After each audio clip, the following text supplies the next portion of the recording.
2, 1, go. Hey, what up, everybody? Steven Breach here with another video, and today we got TNA Hardcore Justice. We're going to do a review here, and we got the man with the face, Danny. Say what's up. Hey, what's up, everybody? This is really Stevie Breach here. That was my buddy Danny. Oh, Phenomenal X. We have another surprise guest here for you. None other than, you know what? You tell him who you are, buddy. Who are you, my surprise guest? Should I tell them? Okay, might as well. If you don't know, Jay Hardy Fan 54, back. He's back again. He's back again. He's still marking out from when Lita came back on Raw with Pee Wee Herman. It's not a full-time comeback, but at least we get her for a little bit. But today, we're going to be talking about Hardcore Justice pay-per-view. Danny, I didn't get a chance to talk to you with the predictions video like normal, but would you say that more than likely there was low thoughts about this pay-per-view going into it today? Actually, I think people were pretty amped for this on my Twitter timeline today. So I don't know about you, but it was good. I mean, it had some hype for me. Oh, what about you, Jeff? You, Jeff, being a wrestling fan that's just getting back into it, jumping to TNA, what did you think about the show tonight? Well, since I haven't watched wrestling in a long time, it was a great show. I mean, someone that hasn't been watching wrestling since Survivor Series, it took it in as a great show. I had fun watching it. All the matches were good. Rob Van Dam versus Magnus versus Mr. Anderson. Whoa, wait. Hey, we go match by match here, all right, buddy? I don't know where you've been doing videos at before, but we'll start it out here. First match of the night, we had Chavo, Guerrero, and Hernandez versus Kid Cash and Gunner. I honestly was really looking forward to them jump-starting a Chavo Guerrero storyline. I was looking for a Hernandez heel turn, and it did not come. What did you think about the match, Danny? This is a really basic tag match, where they work over Chavo most of the match. He gets the hot tag, and then they win. So, there was nothing much here, I don't think. What about you? What about you, Jeff? Pretty much what Danny said. Basic tag team match, nothing getting laughing. I honestly didn't know Chavo signed with TNA till tonight. So, got a quick excitement from Chavo being in TNA. All right, Danny, is Hernandez a big deal again, or is this somebody we just don't need to worry about?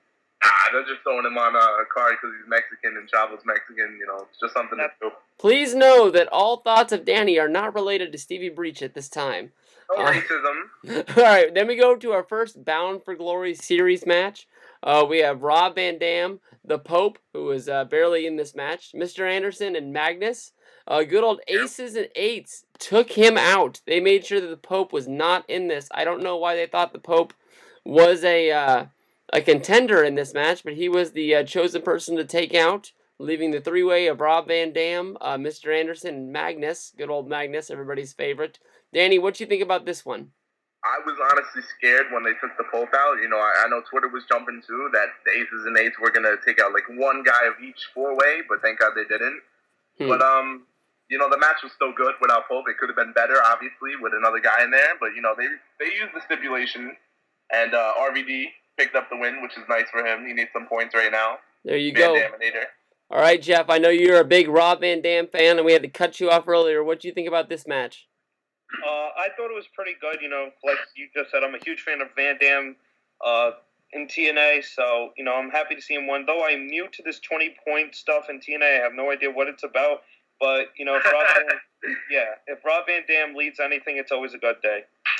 Alrighty. From there, we went on to a surprise match. One of our favorite guys, me and you, Danny, Devin. He faced Kazarian for the TV title. A few of you people out there on YouTube might know him as Devon, formerly of the Dudley Boys or Team 3D. But here on Stevie Breach's channel, he is only called Devin. We'll probably still get shit for that too. This is basically just a short little surprise match to fill in some time. What was it? Devon picked up the win there. No surprise. What did you think about it, Danny? This was, I think it was a filler done right. WWE throws those fillers in there like randomly. I think this was, it had a spot on the card, and I mean they could have advertised it, but it was fine. Jeff, what'd you think? Devon wins, or to others refer to him as Devon. He wins.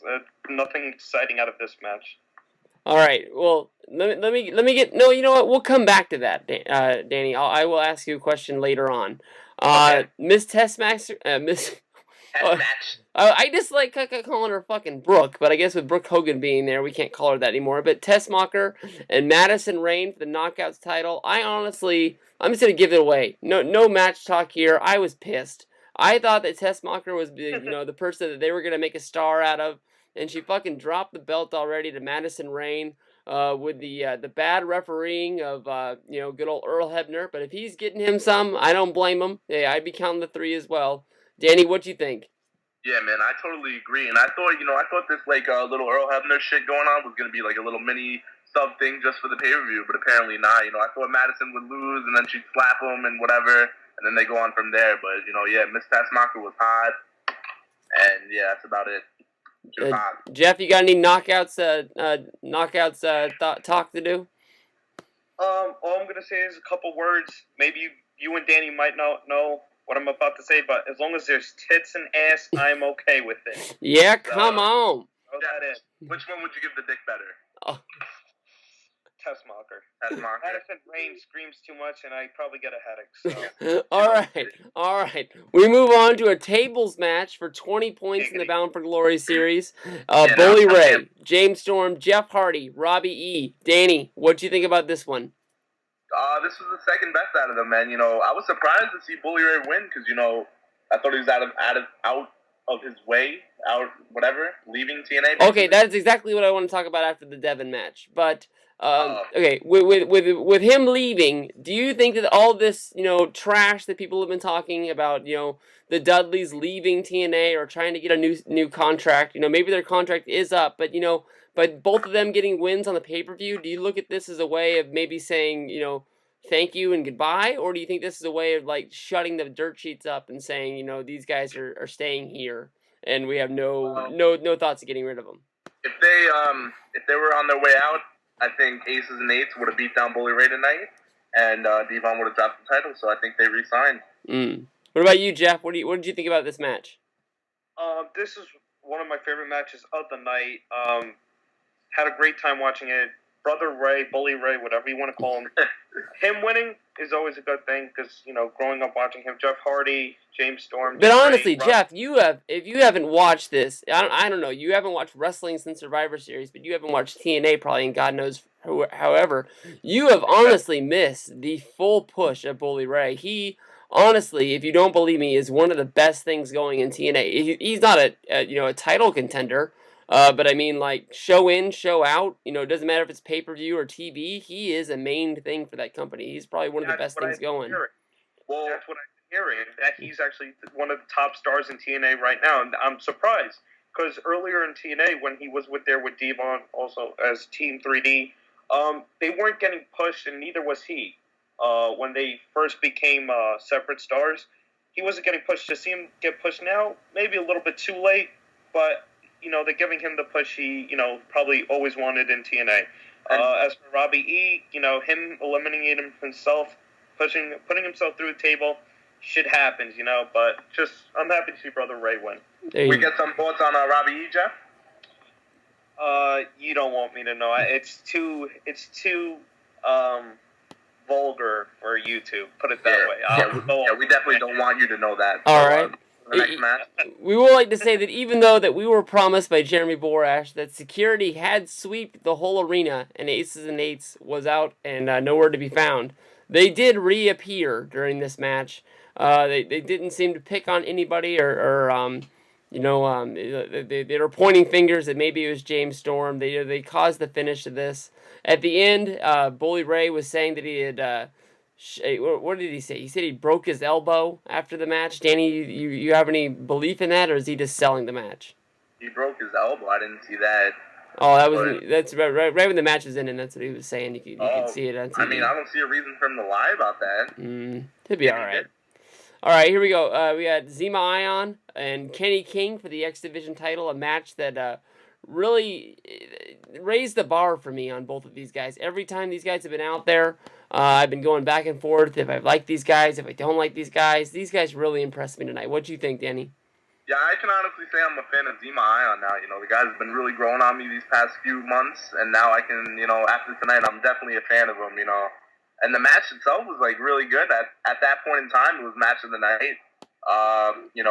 as Jeff would say, King Kenny really stepped it up. And, you're an asshole. But you know, the finish was strong. I thought they would do like a quick roll up 1, 2, 3 and then get out of there, but apparently not. So I don't know if they're going to continue this. All right, Jeff, what did you think about this X Division match? I liked it a lot. This was something I would love to see in ROH. You know, this is when I was watching ROH. This would be related to it. You know, obviously Kenny King being in Ring of Honor. This is just overall a great wrestling match, just pure wrestling. So I enjoyed it a lot, more than most of the other matches, obviously. The one thing I really wanted to say in my predictions video about this match is this is pretty much put up or shut up time for both of these guys, and I think they really did, come to the plate and give something to answer.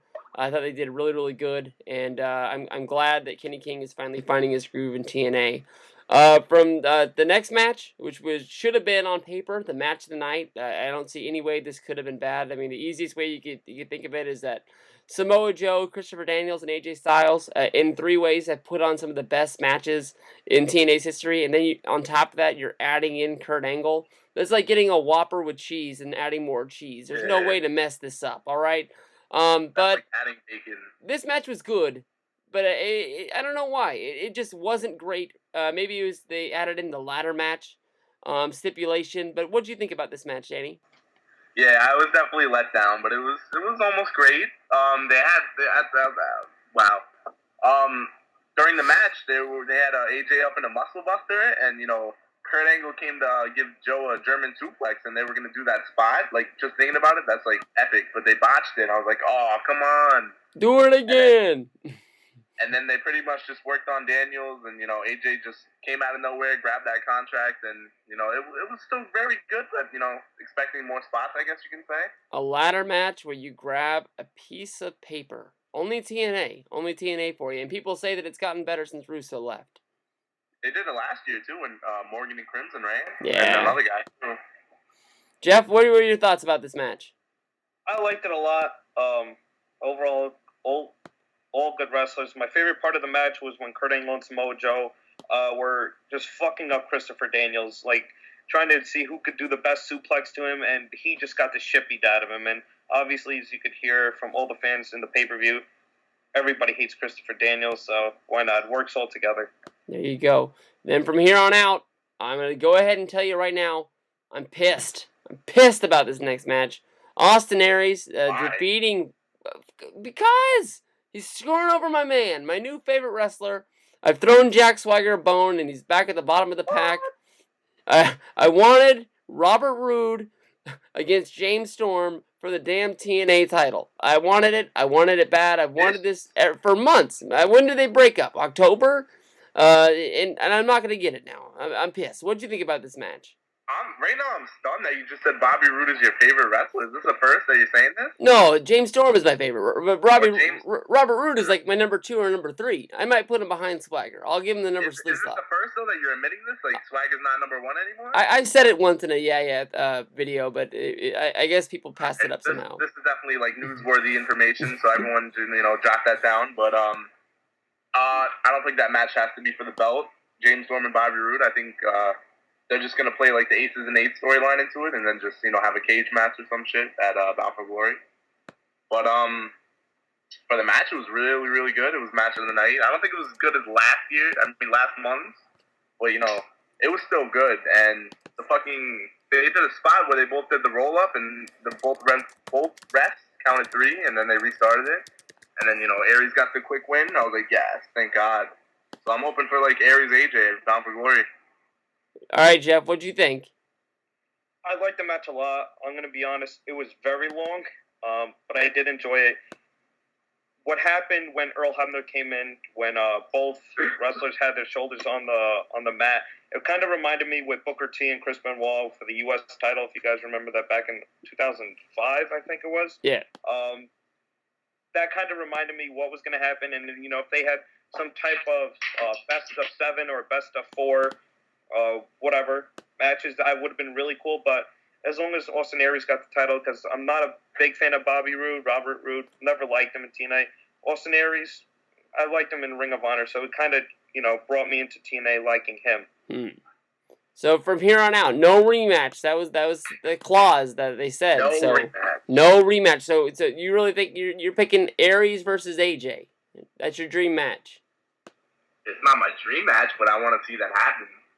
What about you, Jeff? Who are you picking? I know you're not really up and hip on the Bound for Glory series, but just pick somebody you want to see. I would say I'm going to say what Danny says, not just because he said it, but Austin Aries and AJ, both high flyer wrestlers. You know, they bring a ton of entertainment to the match, and probably a lot of chops and kicks to the chest. So it'd be a good wrestling match. But in all honesty, it's probably going to end up being Kurt Angle because, you know, they got this fucking Claire shit going on. And they got to do AJ Daniels again probably, so.